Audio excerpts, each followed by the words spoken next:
welcome back to this House of Walls. My name is Ashley, and on this channel I love to share all things homeschooling and books. Today we are going to talk about all the books that I finished for January. It was a fantastic reading month, even though life itself was a little crazy. Somehow I managed to read a bunch, and I'm thrilled about it. Before we go on any further, please make sure to subscribe and like down below. And I'm going to take a sip of coffee out of my cat mug and let's get started. January was an awesome reading month. I don't know how. I mean, there was quite a bit of audio book reading because my mind and my eyeballs just couldn't focus anymore on pages. So there's that. My total number of books read was 12. Now 3 of those were read alouds that I did with my kids. So those, I'm not talking about those here. Those will be talked about in my January homeschool wrap up. So for books that I just read by myself, I finished 9 books, which I've done 9 books before, but that is, I think, the highest amount of books that I've ever finished in a month. So let's kind of get into it a little bit. Out of those 9 books, the average rating that I gave them was 4 stars. I did not have a 5-star read for the month of January, which is really unfortunate. The past 2 years, January, I have like a 5-star read right off the bat. Now, it may have been me. I was a little bit of a mess. So there were some like 4.5-star books that had my mood been in a better place, maybe it would have been a 5-star book. And out of those 9 books, I read 3,105 pages. Now, some of those were carryovers from December. One of them is a big, thick book that took me way too long to finish, but I did finish it in January, so the pages are going into January. And then as for my TBR, I did pretty well. There were only 3 books that I didn't pick up. Let's see. So that was Kingdom of Sweets. I do have my journal here to help me. Kingdom of Sweets. That was part of my read it or unhaul it for lowest rated on Goodreads. I just decided on that one to put it back on my shelf until Christmas time. So I didn't get to that one. I did not do What the River Knows. I have heard amazing things about this. I just didn't get to it. And then I also didn't finish, or I didn't even pick up Upgrade by Blake Crouch. But overall, that's pretty good. Everything else I have read or DNF'd.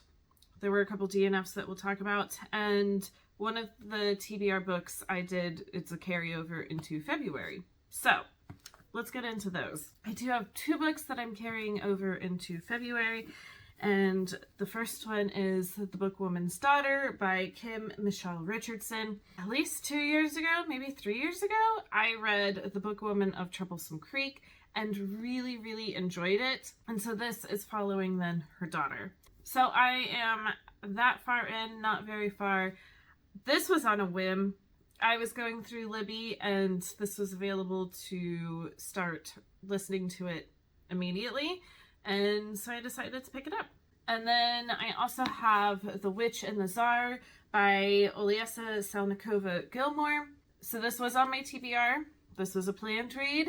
I just didn't get to it until the end of the month. I am also listening to this on audio and I'm really, really enjoying it.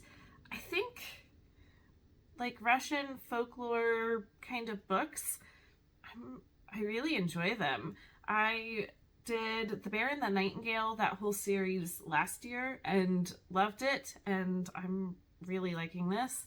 I am that far in, so I do have quite a bit left, but that's a carryover. And then I did have 2 DNFs. One of them was from my Read It or Unhaul It, and that was Devil House by John Darnielle. I did a whole vlog about this. I'm not going to talk about it very much here, but it was a DNF. And then I also have The Magnolia Palace by Fiona Davis. You know, I bought this one 2 years ago. And I'm having a hard time with like historical fiction. I know, like, I'm reading The Witch and the Tsar right now, but that's historical fantasy. And I think that's the difference. I'm liking when there's like a historical but also fantasy element in the book. And this one, it takes place in the 1920s. I did not get very far into it. You're following a young dancer, and I just wasn't feeling it. I don't know that I will ever really be into reading this, so it's going to be a DNF. All right, but now let's get into the stack of books that I did read and finish. So the first was Emily Wilde's Encyclopedia of Fairies.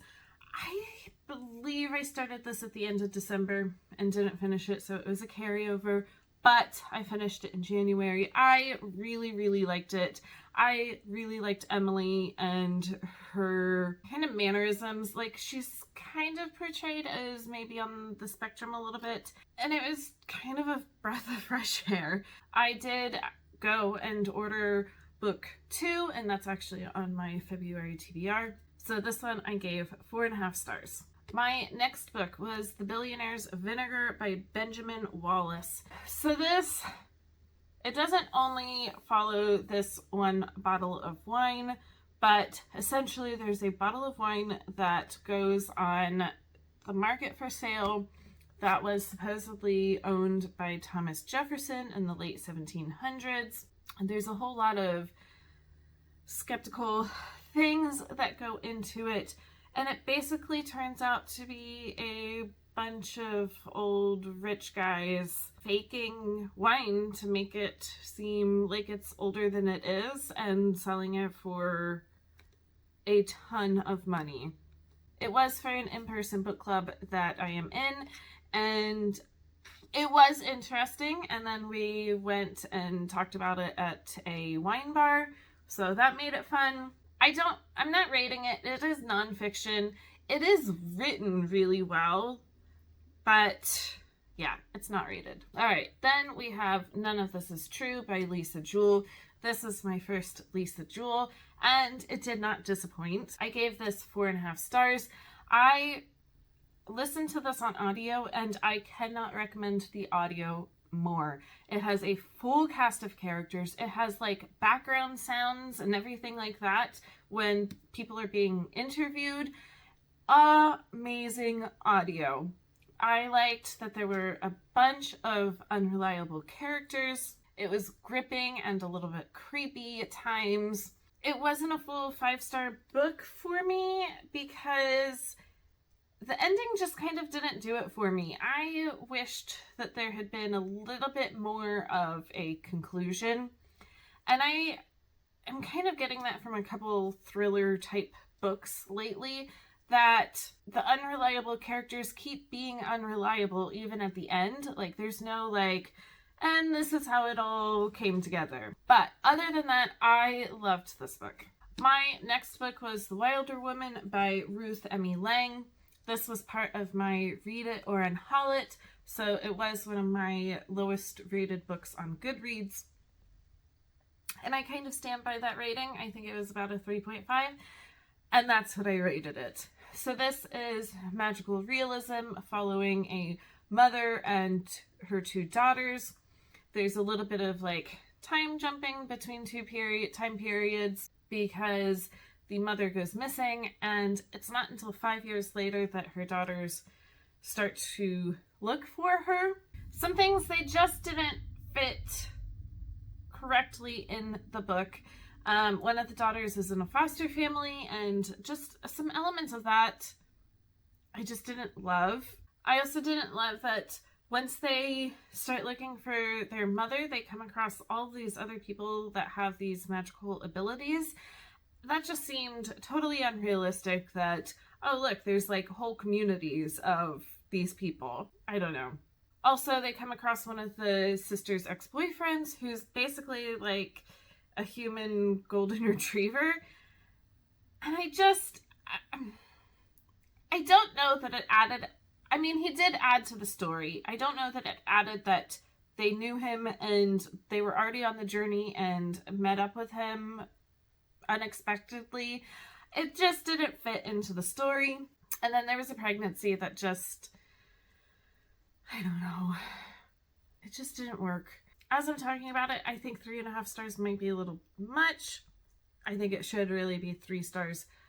But as I was reading it, it was okay. All right, my next was And Then There Were None by Agatha Christie. This is part of my Year with Agatha reading challenge that I am hosting here and mostly on Instagram. So if you are interested in reading some Agatha Christie this year, comment down below and we'll get you into the chat group. So this was a reread for me. I just read it about 1.5 years ago. I will say I'm glad that the first time I read it physically. I don't have it anymore. I had a little sticky note here in the beginning because there is a full cast of characters that you are introduced to immediately, but then that's it. There's no other characters that come into the story, so it is a closed-door murder mystery. So on my little cheat sheet, I had the character and something to kind of remember them by, and I would put like a little star if I thought that they were the killer, or if they weren't and they got killed, then I would cross them out. So the first time reading through, that really helped me. This time I listened to it on audio, and so I was able to remember the characters a whole lot more. I loved it. Again, it was a 4-star read, and I can't wait to continue with this reading challenge. Then I read Bookshops and Bone Dust by Travis Baldree. This is the prequel to Legends and Lattes, which I read at the beginning of last year. Absolutely loved. It was a 5-star book. This one, it just didn't quite hit quite as amazingly as Legends and Lattes. It was a 4-star read for me. I still really enjoyed it. I liked seeing Viv before she retired and opened up the coffee shop. I liked all the characters that she comes across, and still that kind of cozy element, and it most of the time takes place in a bookstore. I think I just missed Legends and Lattes. I think that's it. I think I went in trying to compare it to that, and it's not. I am really hoping that Travis Baldree continues now that we kind of have a little bit of a backstory, and I think that there are some characters that will make appearances in later books.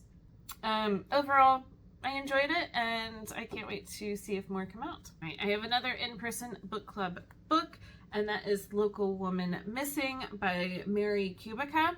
This is thriller, mystery, suspense, all of the above. It didn't do it for me, and I think that I'm the odd one out in my book club. We have a chat, and they were all talking that they loved it. One of the main characters just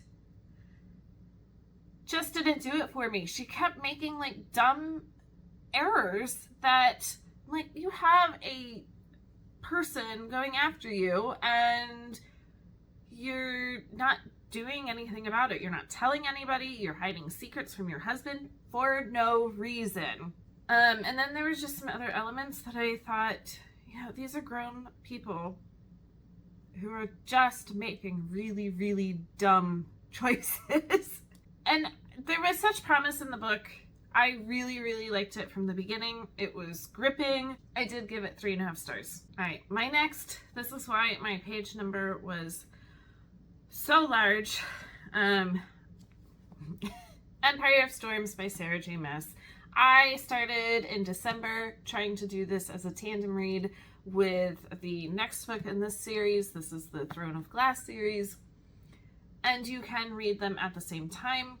And it was just too much. It was like 1,300 pages. I got burnt out about halfway through each of the books. And so I set them aside and read other books for the rest of December, and then decided to finally pick this one up and finish it on audio. We are so far into the series now. There is such a cast of characters that sometimes it's really hard to keep them all straight. There are so many like secret backstory elements and everything like that. Also really hard to keep straight. And also in this book, apparently all the characters start realizing that they're in love with each other. And so that just felt like a lot. That all of a sudden everybody is in love. Instead of kind of spacing it out in some books. Those are the negative things. I did enjoy it. I am wanting to finish this series out and see how it all ends. Sarah J. Maas, she knows how to write a lot of characters. She can write battle scenes. She just nails it on all of that. So I am excited to, in February, finish the next book in this series, and then probably in March take on the final book, which is a chunky book, even chunkier than this. So there's that. After that, I still had a couple days left in the month and decided to pick up something that wasn't on my TBR at all, but I really enjoyed it, and that is All Systems Red by Martha Wells. This is the first in the Murderbot Diaries. So this is sci-fi.